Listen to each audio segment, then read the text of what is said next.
Good morning, students. I hope you guys must be entertaining in this lockdown. As you know, due to the coronavirus and lockdown, all schools, coachings, colleges, all education institutes are closed till the lockdown. So my dear students, we are started online classes for you. Today we are started chapter 1st, subject science, class 7th. This is your headline, chapter 1. This is the headline, nutrition in plants. What is the meaning of this headline? चलिए इसे जान लेते हैं। पौधों में पोषण जानते हैं। सबसे पहले हम जानेंगे पोषण क्या है। हम जितने भी इन्वायरमेंट में जीव प्राणी हैं, सभी को पोषण की आवश्यकता होती है। चाहे वो डायरेक्टली ले, यानी चाहे वो न्यूट्रिएंट्स डायरेक्ट ऑब्जर्व करे या इनडायरेक्ट ऑब्जर्व करे, जितने भी जीवित प्राणी हैं, जितने भी लिविंग थिंग्स हैं, सभी को आवश्यकता होती है न्यूट्रिशन का। तो चलिए, जैसे फॉर एग्जांपल हम आपको बताते हैं, जैसे सपोज दैट कि हम फसल खाते हैं। एक्चुअली जब फसल तैयार होता है वो सूर्य के प्रकाश के माध्यम से, है ना, वो तैयार होता है। उसके बाद जो है वो फसल कटाई होती है। फसल कटने के बाद वो फसल को जो है हम लोग खाते हैं। तो फसल का तैयार होना, ये जो है इन्वायरमेंट में वो डायरेक्ट मतलब सूरज से वो एनर्जी लेता है, लेकिन हम लोग जो है उस फसल को खाते हैं, तो ये हुआ इनडायरेक्ट, लेकिन हम लोग न्यूट्रिशन लेते हैं। मनुष्य जो है वो इनडायरेक्ट लेता है, लेकिन पेड़ पौधे जो है वो सूरज से डायरेक्ट लेते हैं। तो चलिए आगे जो है 1.1 मोड्स ऑफ न्यूट्रिशन यानी पोषण के तरीके। यहाँ पे इसे दो कैटेगरीज में बांटा गया है। पोषण के तरीकों को दो कैटेगरी में बांटा गया है। पहला है ऑटोट्रॉफिक न्यूट्रिशन और दूसरा है हेटेरोट्रॉफिक न्यूट्रिशन। अब चलिए इसे जान लेते हैं। ऑटोट्रॉफिक न्यूट्रिशन क्या है? ऑटोट्रॉफिक न्यूट्रिशन मतलब होता क्या है? इसका हिंदी मीनिंग क्या होता है? इसका हिंदी मीनिंग होता है स्वपोषी पोषण। ऑटो मीन्स खुद, सेल्फ, है ना। ट्रॉफी मीन्स होता है जो अपना पोषण बनाता है, यानी अपने जो भोजन बनाता हो, यानी जो अपना भोजन खुद बनाता हो, उसे हम क्या कहते हैं? ऑटोट्रॉफिक, है ना, न्यूट्रिशन।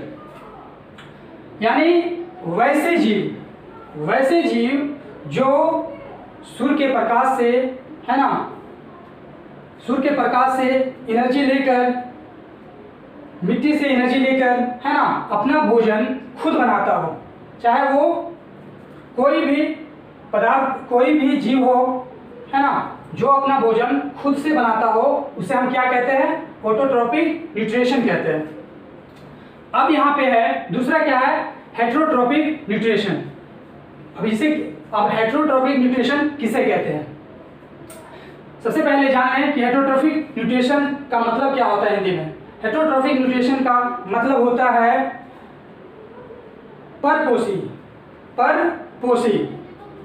परपोषी मीन्स दूसरे पर। नाम, जैसे कि नाम से ही पता चल रहा है ना कि परपोषी यानी दूसरे। हेटेरो मीन्स पर, यानी दूसरे पे डिपेंड रहने वाला, है ना। अट्रोपिक मतलब पोषण, यानी खाद जो लेता है। तो हेटेरोट्रॉफिक मीन्स क्या हुआ? परपोषी यानी दूसरे पर रहने वाला दूसरे से खाना भोजन लेने वाला, दूसरे से पोषक तत्व लेने वाला जीव, है ना, उसे हम क्या कहते हैं? Heterotrophic nutrition.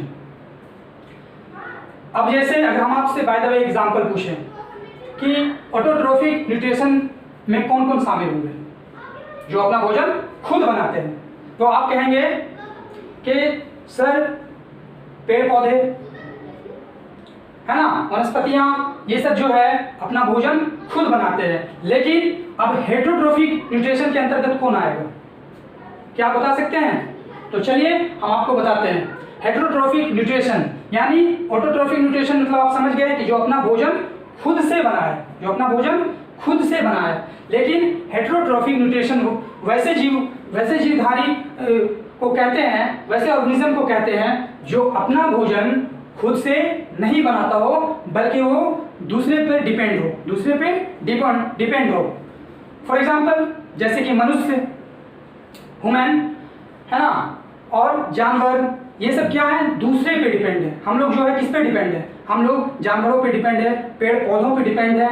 हम लोग अपना भोजन खुद बनाते हैं? नहीं, वैसा वाला नहीं। आप सोच रहे हो कि अपना भोजन तो खुद बनाते, घर में बनता है, वो वाला नहीं। मेरा कहने का मतलब होता है कि अपना भोजन यानी आप खुद से तैयार कर लेते हैं, नहीं ना, ये पॉसिबल ही नहीं है। तो हम लोग जो है दूसरे पे डिपेंड है, हम लोग दूसरे पे डिपेंड है। तो यानी वैसे जीवधारी या वैसे ऑर्गेनिज्म जो अपना भोजन खुद नहीं बनाते हैं, दूसरे पे डिपेंड होते हैं, उसे हम कहते हैं हेटेरोट्रॉफिक न्यूट्रिशन। अब एग्जांपल हम आपको दे दिए हैं, जानवर, मनुष्य, है ना। तो चलिए यहाँ पे अगला जो है 1.2 वो है फोटोसिंथेसिस, जिसके बारे में एक्चुअली आप हर क्लास में पढ़ते आ रहे हैं, तो इस पर ज़्यादा नहीं बता सकते क्योंकि आप बेहतर जानते हैं, लेकिन फिर भी मैं आपको थोड़ा बताता चलूँ। यानी फोटोसिंथेसिस जैसा कि नाम से ये मालूम है, इसका मतलब क्या होता है? प्रकाश संश्लेषण। यानी वैसे जीवधारी जो पर्यावरण से, है ना, प्रकाश संश्लेषण है, प्रकाश को लेता है सूर्य से, एनर्जी लेकर क्लोरोफिल बनाता है, फिर वो पर्यावरण से जो है कार्बन डाइऑक्साइड लेता है और अपना भोजन बनाता है। जैसा कि मैंने यहाँ पे एक डायग्राम बनाया, आप देख सकते हैं, है ना। लुक एट दिस पिक्चर, आप देख रहे हैं ना। मैंने एक आप यहाँ पे बस मैंने आप समझाने के लिए एक छोटा सा डायग्राम बनाया है। आप देखिए यहाँ पे एक देख रहे हैं पेड़, है ना। Water from soil goes through roots and stem, है ना। यानी जड़ के द्वारा जो है पानी और मिट्टी, है ना, मिट्टी से जड़ के द्वारा जो है पानी कहाँ जा रहा है? यहाँ पत्तों में जा रहा है। पत्तों में जाने के बाद सूर्य की किरण से क्या बन रहा है? सूर्य की किरण से क्या मिल रहा है? फोटोसिंथेसिस यानी प्रकाश संश्लेषण। और एनवायरनमेंट से क्या ले रहा है? Carbon dioxide. और फिर क्या बना रहा है? ग्लूकोज। क्या बना रहा है? ग्लूकोज। अब ग्लूकोज की क्या जरूरत पड़ता है पेड़ पौधों को?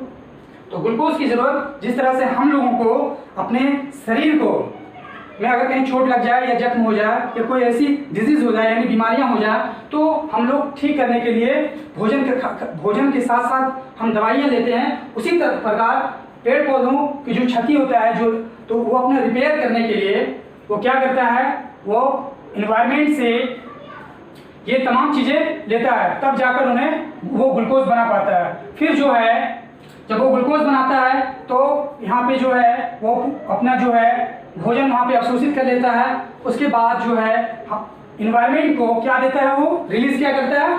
ऑक्सीजन। तब जाके वो ऑक्सीजन रिलीज करता है ना। यानी अगर हम एक लाइन में अगर कहें, यानी तो पेड़ पौधों को जरूरत क्या होता है? कार्बन डाइऑक्साइड का। और उसके लिए वेस्ट पदार्थ क्या है? यानी वेस्ट थिंग क्या है? ऑक्सीजन। यानी वो ऑक्सीजन को नहीं रख सकता। और ये ऑक्सीजन किसको चाहिए?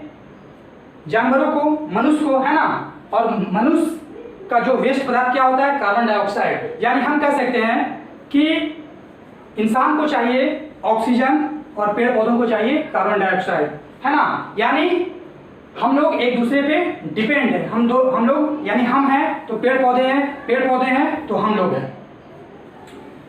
चलिए, आपको उम्मीद करते हैं कि आपको समझने में कोई दिक्कत नहीं है। अगर फिर भी आपको समझने में दिक्कत हुआ हो तो आप जो है व्हाट्सएप में कमेंट कर सकते हैं।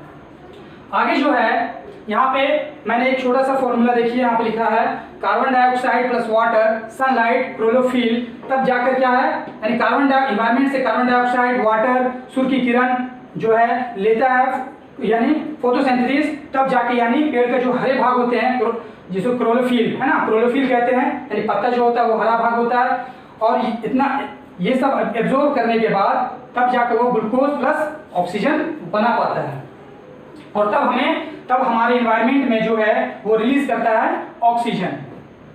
तो चलिए अगला जो है, अगला पॉइंट की तरफ हम बढ़ते हैं। अगर आपको कहीं दिक्कत हो या कोई सवाल रह गया हो तो आप जो है व्हाट्सएप में कमेंट कर सकते हैं। अगला जो है 1.3 क्या है, पैरासाइट्स। पैरासाइट्स, अब पैरासाइट्स किसे कहते हैं, पैरासाइट्स का मतलब होता क्या है ना। तो चलिए पैरासाइट्स का हिंदी आपको हम बता दें। पैरासाइट्स का मतलब होता है परजीवी। क्या होता है, परजीवी, यानी किसी दूसरे जीव पर डिपेंड रहना, है ना, जस्ट लाइक ए है ना, एज ए हेटेरोट्रॉफिक न्यूट्रिशन, यानी इसी की तरह है, यानी मनुष्य की तरह, जानवरों की तरह ये भी एक दूसरे पे डिपेंड रहता है, ये खुद पे नहीं बल्कि दूसरे पे डिपेंड रहता है, पर थोड़ा सा फर्क है। इसे हम क्या कहते हैं, परजीवी। क्या कहते हैं, परजीवी, और या इसे हम उपजीवी भी कहते हैं। पैरासाइट्स को हम परजीवी या उपजीवी कहते हैं। अब थोड़ा सा यहाँ पे आप देखता चले, है ना। पहले हम आपको बता दें कि पैरासाइट्स होता क्या है। पैरासाइट्स जो है वैसे जीव हैं जो हरे नहीं होते हैं, और वे उनका जो है जड़ नहीं होता, वो हरे नहीं होते हैं, और वो दूसरे पौधों पे डिपेंड होते हैं, है ना। पैरासाइट्स के दो छोटे छोटे बच्चे हैं। पैरासाइट्स के दो छोटे छोटे बच्चे हैं। एक कौन है, एक्टोपैरासाइट्स, और दूसरा है हॉस्टोरियो। तो अब जान लें, आप समझ गए होंगे कि पैरासाइट्स किसे कहते हैं। पैरासाइट्स उसे कहते हैं जो दूसरे वनस्पतियों पे, है ना, डिपेंड रहते हैं, जो दूसरे वनस्पतियों पे डिपेंड रहते हैं। जैसे फॉर एग्जांपल हम इसको कह सकते हैं डोडर एक ऐसा प्लांट है जो कि वो एक पैरासाइट है, वो दूसरे पौधों पे डिपेंड रहता है। आप देखे होंगे, जस्ट आप देखे होंगे वो रस्सी की तरह जो है ऐसा पौधा होता है जो कि किसी वृक्ष में, यानी किसी ट्रीज में आप देखेंगे लपेटा हुआ रहता है, तो वो उस तरह के पौधे को हम क्या कहते हैं, पैरासाइट्स कहते हैं, यानी धागे नुमा। हम कह सकते हैं उसको धागे नुमा ट्रीज कह सकते हैं, धागे नुमा ट्रीज कह सकते हैं, है ना।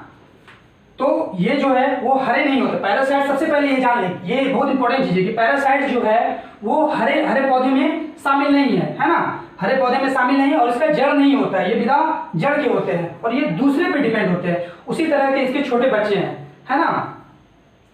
जब पिताजी ही ऐसा हो तो फिर बेटा भी वैसा ही होगा, बस थोड़ा सा फर्क है, हल्का सा। आप देख लीजिए, एक्टोपैरासाइट्स और दूसरा है हॉस्टोरिया। अब एक्टोपैरासाइट जो है वो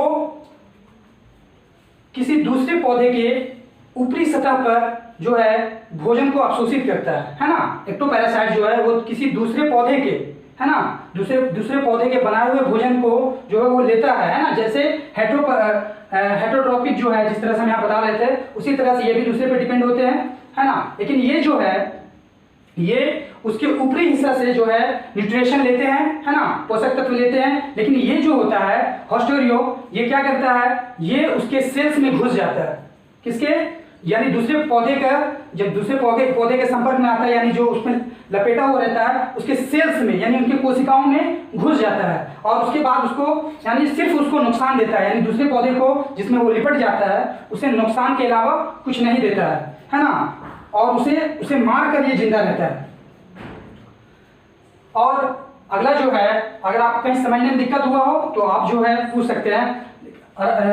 आगे आपको ले चलते हैं। अगला है 1.4 में सेप्रोफाइटस। अब सेप्रोफाइटस किसे कहते हैं, सेप्रोफाइटस का मतलब होता क्या है ना। सबसे पहले इसको जानेंगे, देख लीजिए यहाँ पे, है ना। इसका मतलब होता है सड़ी हुई वनस्पति पर जीने वाला पौधा, सड़ी हुई वनस्पति पर जीने वाला पौधा। अब इसको हम इस तरह से समझेंगे, यानी वैसा पौधा जो सड़े हुए जानवर, मनुष्य या खाद्य पदार्थ के ऊपर जीवित रहता हो, उस पर डिपेंड रहता हो, है ना, उस पर डिपेंड रहता हो, उसको हम क्या कहते हैं? सेप्रोफाइटस कहते हैं। क्या कहते हैं? सेप्रोफाइटस कहते हैं। अब एग्जाम्पल में यहाँ पे हमने लिख दिया, यहाँ पे फंगी, मड्स, है ना, मशरूम्स, ईस्ट एंड बैक्टीरिया, ये सब जो किनमें शामिल है? ये इंक्लूड है इनमें, सेप्रोफाइटस में। ठीक है, तो आप समझ गए होंगे, यानी कि सेप्रोफाइटस किसे कहते हैं? सेप्रोफाइटस कहते हैं सड़ी हुई वनस्पतियों पर जीने वाला पौधा, सड़ी हुई वनस्पतियों पर जीने वाला पौधा, है ना, या जानवर भी। अब यहाँ पे है एग्जाम्पल में हम दे दिए हैं, आप देख सकते हैं यहाँ पे, लेकिन यहाँ पे दो चीज है, फंगी और बैक्टीरिया। फंगी और बैक्टीरिया जो है, आप सोच रहे होंगे ये तो सिर्फ कीटाणु है, कीटाणु की तरह, लेकिन नहीं, ये एक प्रकार का प्लांट भी होता है। यहाँ पे हम इसलिए यहाँ पे मार्क कर दिए हैं, देख लीजिए, बैक्टीरिया और फंगी ये पौधों की गिनती में आते हैं। ठीक है, ये पौधों के गिनती में आते हैं, और ये जितने भी हैं ये सब जो है इनमें शामिल है, सेप्रोफाइटस में। तो आज के लिए इतना ही काफी है। अगले वीडियो फिर से अगले वीडियो में मिलेंगे, तब तक जो है आपको हम SW देता चलूं। आप जो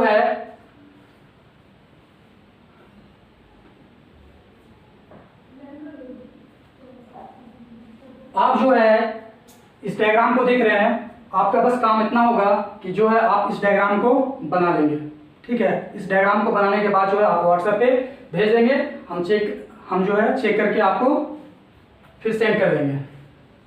तो तब तक के लिए आपसे हम विदा लेते हैं। Goodbye, good luck.